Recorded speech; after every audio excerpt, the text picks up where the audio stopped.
Any plans to televise the All-Star Draft? I love that question only because we made this major format change to the All-Star Game this year, obviously captains and picking teams. And at the time we did it, as very much an afterthought, someone said, should we televise it in the first year? There was a sense from the players that, why don't we hold off on doing that? Let's see if the format works. And I agreed, it could be very embarrassing, even though they're all-stars, that to be among the greatest, to be the last picked among the greatest, may be slightly embarrassing to some of the players. And Steph Curry said it the best. He said, let's see if we can get this format off the ground and if it's working, and then we'll have something else for people to look forward to next year. We'll have a televised draft. The NBA has done a really good job of gaining traction with young people.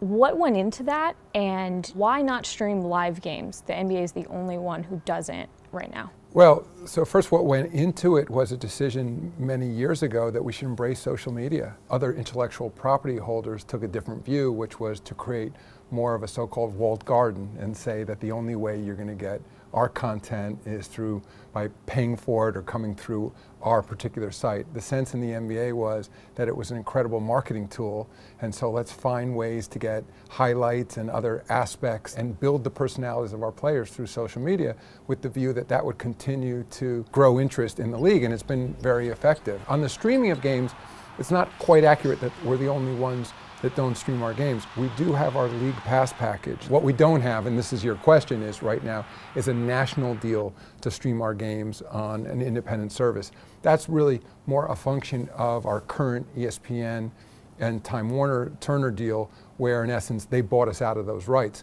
We are streaming our games. What we're not doing is going out to the marketplace and bidding for an independent over-the-top package. I mean, the NBA is unique in that, I mean, it's one of two truly global sports, right? Basketball and soccer. But the NBA is unique in that it's kind of the main entity out there that everyone wants to compete in.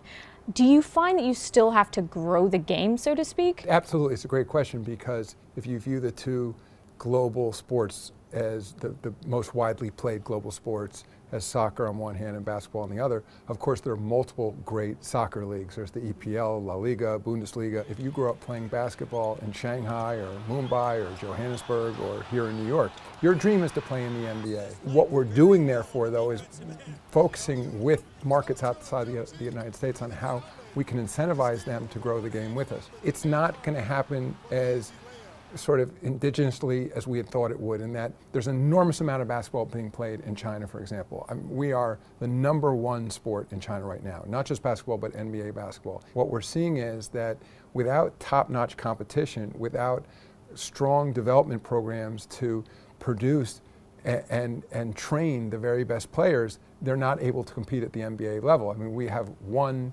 Chinese player in the NBA right now, a player named Zhou Qi on the Houston Rockets, despite, again, tens of millions of people playing. So after many discussions with Yao Ming, obviously a former NBA player who happens to run the Chinese Basketball Association now, we said, what can we do in a more hands-on way to work with your top talent so they may potentially travel in the summer and play against great competition, that they're matched up against other great players so that they develop into truly great players. Let's bring these top players together and teach them how to compete, not frankly how to just shoot free throws in empty gyms.